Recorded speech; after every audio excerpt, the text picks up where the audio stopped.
was quite happy. The father's side of the family was quite happy to stick their hand up and go, yeah, hey, do one.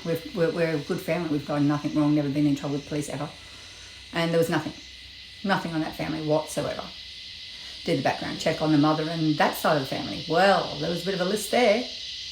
The mother was involved in some pretty assaulting charges. I think they were classed as assault, spitting on police officers. Family was involved in domestic violence quite regularly.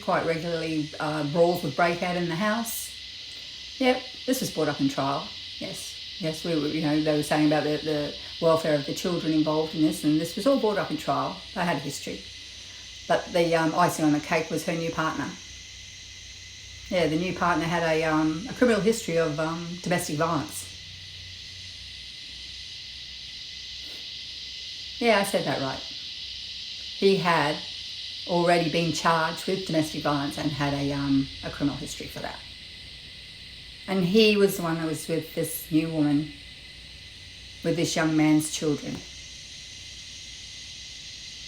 And there was no proof he'd done anything wrong, but there was proof this other gentleman had.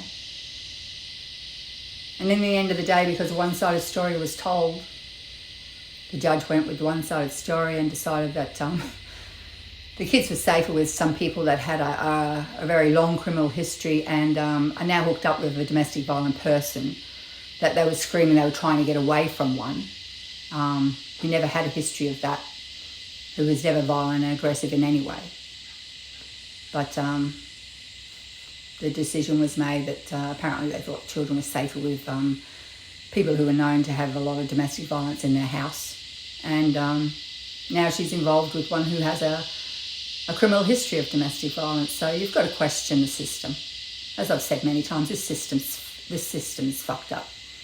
It's screwed up and it wrecks kids' lives, it wrecks families, it destroys people.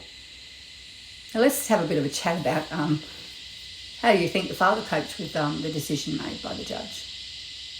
And like I said before in my past videos, I do not blame the judge. The judge has only makes the decision on the information they're given. It's the lawyers. It's the ICL lawyers. It's which are the Children Independent Lawyers, if you don't know. It's the lawyers that are supposed to be working for both parties. It's all just a money game. It's just a